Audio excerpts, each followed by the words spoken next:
Gazette क्या होता है लोकतंत्र में और बजट क्या होता है जरूर जानना चाहिए। पिछली सरकारों ने क्या करती रही उसे समझना चाहिए। हम लोग ये विपक्ष के पास ना बयान और कहना कि विरोध और बयानबाजी भ्रम फैलाना है, इसके अलावा कुछ है नहीं। हम लोग काम करने निकले हैं ना, तो जनता का जवाबदेही है। यहाँ सदन चल रहा है, सदन के नेता उधर माननीय मुख्यमंत्री जी इधर हैं, केशव जी हमारे राज्य विधान परिषद में है, तो सभी लोग व्यस्त में उनके काम है, वहाँ जवाब देना पड़ता है। उत्तर प्रदेश की विधानसभा में आज सप्लीमेंट्री बजट पेश किया गया और इसमें 12,000 करोड़ से ऊपर का ये बजट है, जिसमें कई विभागों को भी डिवाइड किया गया है। आखिर क्या खास है इस बजट में? हमारे साथ कैबिनेट मिनिस्टर संजय निषाद जी मौजूद हैं, उनसे पूछते हैं। सर, सप्लीमेंट्री बजट आया है 12,000 करोड़ से ऊपर का, क्या खास रहेगा और किस तरीके के इसको आप देखते हैं पूरे बजट को? देखिए, मैं पहले तो अपनी सरकार को बधाई दूंगा कि जो वादा किया है जनता से और देश की जनता से, और जो हमारी मंशा है, नीतियां हैं कि इससे उत्तर प्रदेश को सर्वोत्तम प्रदेश बनाना है और निचले पावदान पर रहने वाले व्यक्ति के विकास को मुख्यधारा में लाना। उसके लिए दो शब्द की आवश्यकता होती है लोकतंत्र में, गजट और बजट। पहले भगवान राम और निषाद राज मिलकर गजट और बजट पास करते थे, तब राम राज कहा जाता था त्रेता में। लेकिन और तमाम ऐसे राजा थे जो बजट के हिसाब से जो जनता त्राही मचाते थे। देश आज़ाद हुआ, अंग्रेज मुगल बजट बनाते थे तो देश का खजाना लूटकर विदेश लेके जाते थे, और इसके लिए देश की जनता जानी कि इनके गजट नहीं बनाएंगे अब अंग्रेज मुगल और न बजट पास करेंगे। हमारा देश होगा और हम लोग खुद गजट पास करेंगे। गजट मतलब नीति बनाएंगे और खुद उसके लिए नीति को लागू करने के लिए बजट लाएंगे। और नतीजा हो गया कि सोने की चिड़िया कभी थी और इन्होंने सुखा दिया था, फिर उत्तर प्रदेश पूरा देश सोने की चिड़िया बन रहा है। अर्थव्यवस्था कहाँ कोलैप्स हो गया था, 5वें नंबर पर आ गया। उत्तर प्रदेश का अर्थव्यवस्था देख सकते हैं। तो ये अर्थव्यवस्था सही हो जाए, उसके लिए अनु मतलब होता नीचे पूरक, मतलब नीचे पावदान पर बजट जाता है तो पता चलता कोई नई चीज़ आ जाती है, महंगाई हो जाती है, या उससे नहीं पूरा किया, कोई नया सीन नई नीति आ जाती है तो बीच में पूरक बजट किया जाता है। तो तमाम इंफ्रास्ट्रक्चर है, डाटा सेंटर है, तमाम देखे होंगे कि कई मदों में हम लोगों ने दिया है कि इससे हमारी जो पॉलिसी उससे पूरा हो जाए और हर व्यक्ति को, हर नागरिक को, जो इस देश का नागरिक है, उसे गजट क्या होता है लोकतंत्र में और बजट क्या होता है जरूर जानना चाहिए।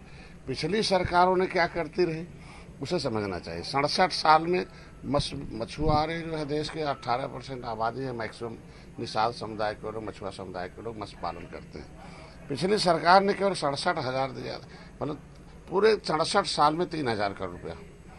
और हम जब से आए हैं 2013 से, 2000 शुरू हो गया, 6.5 साल में 41,500 करोड़। अभी देख लो 1,500 करोड़ पिछला है, अभी 2,352 करोड़ रुपया। ये सब ये साबित करता है कि चिंतन किसके लिए करते हैं, किसको वादा करके आए से। भारत का हर एक नागरिक उसे विकास चाहिए। ये क्या दोष था निषादों का? यही दोष था ना कि अंग्रेजों को, मुगलों को मारकर भगाया था, उन्हें कभी भगवान राम को पार उतारा, मुगलों अंग्रेजों को मौत के घाट उतारा। हाँ, यही दोष था कि अंग्रेजों मुगलों ने कानून बना के उजाड़ा।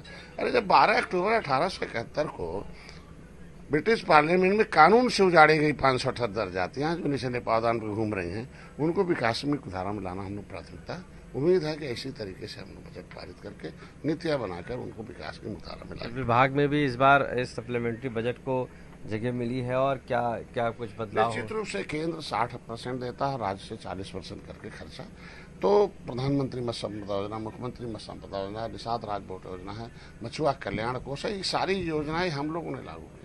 तो इस हिसाब से हम इसको चाहते हैं कि ये धरातल पर पूरा हो जाए और हम लोग इसको इस उत्तर प्रदेश में, पूरे देश में मत्स्य पालन के उत्पादन का इतना क्षमता बढ़ाए कि 1 नंबर पर उत्तर प्रदेश रहा।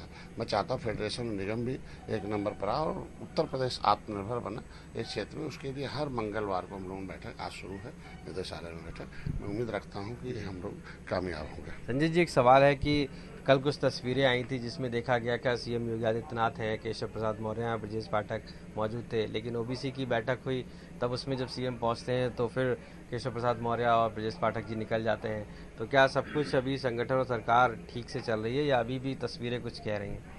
अरे सदन चल रहा है, व्यस्तता है। हम लोग ये विपक्ष के पास ना बयान और कहना कि विरोध और बयानबाजी भ्रम फैलाना है, इसके अलावा कुछ है नहीं। हम लोग काम करने निकले हैं ना, तो जनता का जवाबदेही है। यहाँ सदन चल रहा है, सदन के नेता उधर माननीय मुख्यमंत्री जी इधर हैं, केशव जी हमारे राज्य विधान परिषद में है, तो सभी लोग व्यस्त में उनके काम है, वहाँ जवाब देना पड़ता है। अब यहाँ नहीं जवाब देंगे तो पता चले कहीं भाग गए, और वहाँ अगर नहीं है तो कह रहे हैं कि नहीं है। तो ये सब जो है संजोग होता कि कौन कहाँ रहता है। एक आखिरी सवाल है कि आपने अधिकारियों की बात कही थी इससे पहले कि कहीं ना कहीं सुनवाई नहीं करते हैं। ऐसे में आपको लगता है जब अब ये बजट आया है सप्लीमेंट्री, आगे जब डिपार्टमेंट्स में जाएगा, जो अधिकारी होते हैं वो क्या लगता है आपको इस पे कर पाएंगे उस तरीके से कार्य? बहुत सुधार देखो, बलिया में माननीय मुख्यमंत्री शुरू कर दिए हैं। तो ये चीज़ें ना समय पर होता है ना, समय से पहले कुछ नहीं होता। और सब अधिकारी भी अच्छे हैं ज़्यादातर।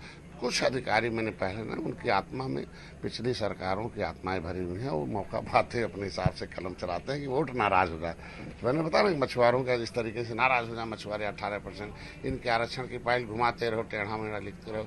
मुख्यमंत्री पूछे तो यहाँ मत भेजो, प्रधानमंत्री के यहाँ भेज दो, मतलब यही है उनका कि अभी अधिकारी हैं वैसे आपको लगता है? वो धीरे धीरे अब चिन्हित हो रहे हैं और फिर किनारे लगाए जा रहे हैं। धन्यवाद। तो संजय निषाद जी, साफ तौर से मानना है कि ये बजट जो है वो हितकारी बजट है सप्लीमेंट्री, और साफ तौर से अभी भी ऐसे कुछ अधिकारी हैं जो सरकार की मंशा के हिसाब से कार्य नहीं कर रहे हैं, और ऐसे में सरकार उनको चिन्हित कर रही है।